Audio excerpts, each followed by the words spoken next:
देखिए, वैसे तो कोई खास बात नहीं है, लेकिन ये बहुत पहले ही ये बात कह गई थी कि दो प्रकार के, पहले तो इनका समझौता था लूट का, गठबंधन सरकार ने लूट की। अब समझौता इस बात का हुआ वोट को लूटने के लिए, यानी कि समझौता जो टूटा है, टूटने के बाद भी इनका समझौता है कि इन्होंने अलग अलग जेजेपी ने कैंडिडेट खड़े करने की जिम्मेवारी इनको दी। क्या जातिगत समीकरण के ऊपर मुख्यमंत्री बनाया है? नहीं, जातिगत समीकरण तो क्या, देखो जातीय समीकरण कभी भी वैसे तो मैं शुरू से कहता हूँ कि मुख्यमंत्री की या सन्यासी की या सियासी की कोई जात नहीं, कोई धर्म नहीं होना चाहिए, वो सब के लिए होते हैं, वो सरकार के हैं। तो अगर इस तरह का काम, वैसे तो बीजेपी को महारत है इस बात की, लेकिन जिस तरह का काम आज उन्होंने किया है, इससे ये सिद्ध हो गया कि भारतीय जनता पार्टी कुर्सी के इतनी भूखी है जितना एक भूखा भेड़िया होता है। आज उन्होंने कुर्सी से सिवाय कुछ भी दिखाई नहीं दिया। जब कल माननीय प्रधानमंत्री जी की रैली असफल हो गई थी, चाहिए तो ये था कि जब सरकार असफल हरियाणा प्रदेश में, सरकार बर्खास्त करनी चाहिए थी, भंग करनी चाहिए। जब लोगों का विश्वास इस सरकार से उठ चुका है, यानी कि प्रधानमंत्री जी की सभा में मात्र 5,000 लोग, इसका मतलब सरकार के ऊपर, प्रधानमंत्री जी की बात के ऊपर लोगों ने विश्वास नहीं है। इस तरीके से बदलने से, ये तो कहते ना, शराब में का लेवल बदल और दारू आयो भीतर, उससे कोई फर्क पड़ने वाला कुछ नहीं फर्क पड़ना। आदमपुर से भव्य बिश्नोई का भी नाम उप मुख्यमंत्री के लिए चला था। तो उन्होंने पूछो, मनोहर लाल जी ने, नहीं तो उसने पूछना पड़ेगा नायब सैनी को, क्योंकि मंत्री नायब से मुख्यमंत्री नायब सैनी हो गया। लेकिन मुझे तकलीफ इस बात की, देखिए समय बदलता है और समय के अनुसार ही इंसान को चलना चाहिए। आज का जो हालत मैं देख रहा हूँ, बड़े परिवारों की एक एक असेंबली के लिए, एक एक पार्लियामेंट के लिए भागे फिरे, जो प्रदेश में टिकटें बांटते थे, आज हर परिवार कहता है कि मेरे बेटे को, मेरे पोते को, मेरे नाती को एक सीट दे दो, एक सीट दे दो, एक सीट दे दो। ऐसा क्यों हुआ?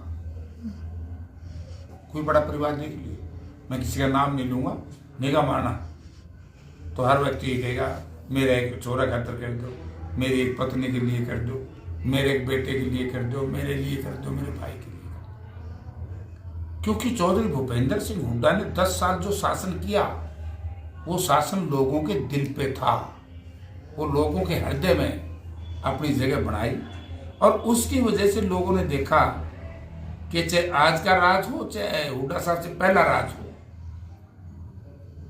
इनको लोगों ने रिजेक्ट कर दिया। आज इसी वजह से 10 वर्ष के बाद हरियाणा प्रदेश की जनता ने तो 5 वर्ष के बाद याद कर दिया था, लेकिन बाय डिफॉल्ट और थोड़ी सी कांग्रेस की, उस वक्त कांग्रेस की गलतियों की वजह से नुकसान हुआ। आज हरियाणा प्रदेश में भारतीय प्रधानमंत्री जी ने भी और गृह मंत्री जी ने भी सोच लेना चाहिए कि आपकी जो सरकार आपने बनाई थी, जो बात हम और हमारे नेता कहते थे कि भ्रष्टाचार चरम सीमा पर है, अब तो हमारी बात सच्ची पाएगी।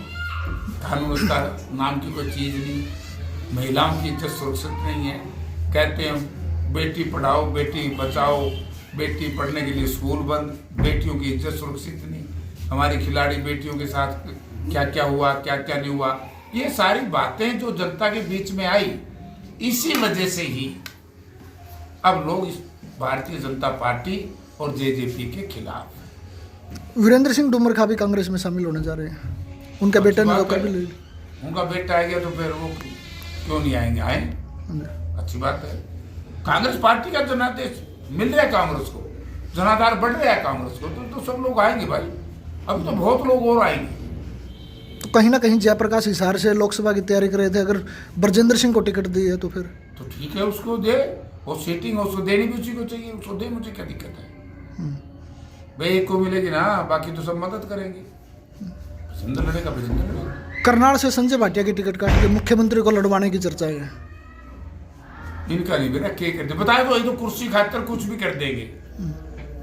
अरे आप आगे से तो मेरे हिसाब से, मेरी व्यक्तिगत, ये जनता को बिक रहा है, बीजेपी का तो नाम लेना छोड़ोगे तो बच जाओगे। इनका आज क्या जरूरत थी ड्रामा करने की? अरे को मूल चूल परिवर्तन करते तो ठीक था। नए चेहरों को लेकर के आते। ये तो वही घिसे पीटे चेहरे हैं जो भ्रष्टाचार में बदनाम है।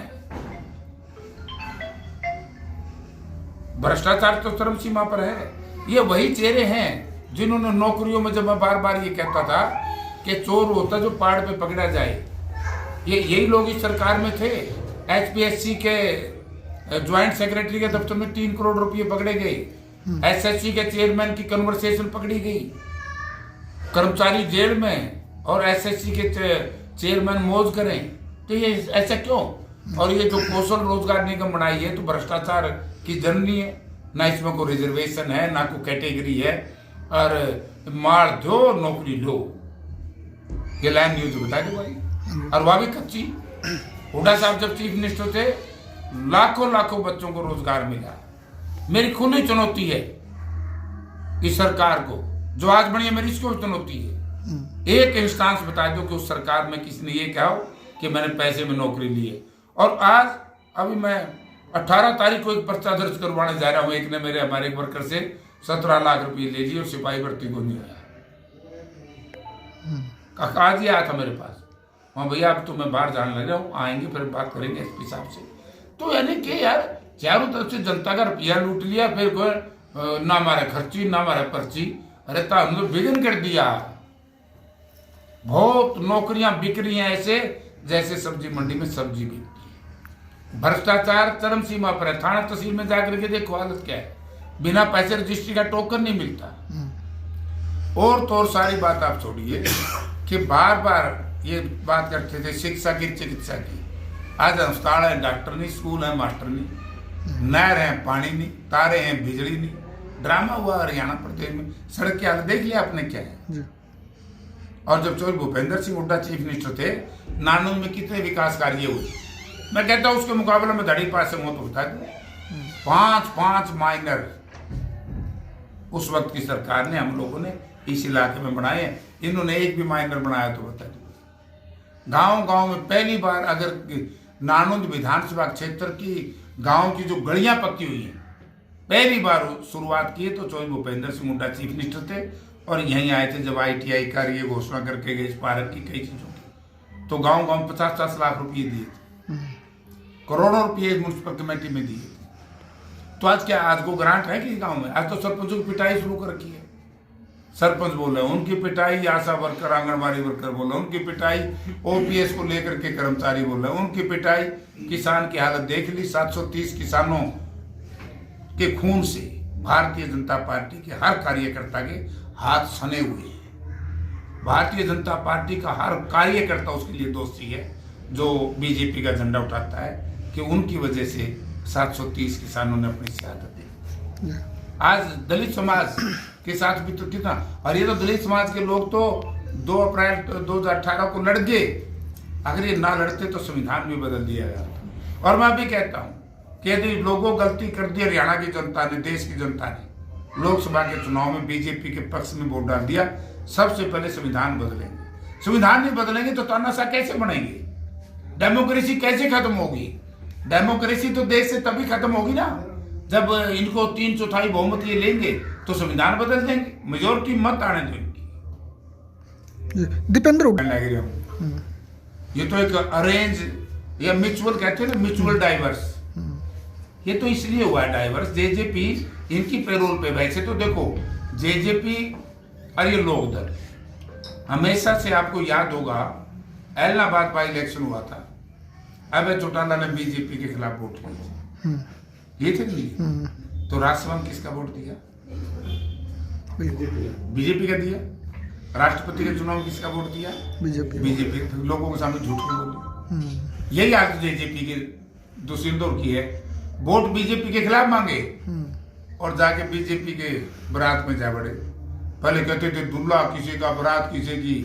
अरे वो दुल्ला दुल्हन आप पे हुआ है कि मेरे छोरे बना के सोशल मीडिया पे मेरे से आज बड़ा मजाक चला तो तलाक हो गया। तलाक भी नकली सा है। ये केवल किसान वर्ग के वोट काटने के लिए है ताकि इनको खड़े कर दे। जैसे राजस्थान में इनको खड़ा किया गया था 2-2, 4-4 हजार वोट असेंबली पर। लेकिन मैं दोनों दलों के नेताओं को बता देना चाहता हूँ कि अब की बार लोग दो ही प्रकार के वोट डालेंगे। एक वर्ग होगा बहुत बड़ा जो बीजेपी को हराने के लिए वोट डालेगा, एक ऐसा वर्ग होगा जो बीजेपी को जिताने के लिए वोट डालेगा। तो इसलिए बीचलन ने कोई नहीं पूछे, अब लोगों ने मन बना लिया बीजेपी हटाओ, जी बीजेपी हटानी है तो कांग्रेस को जिताने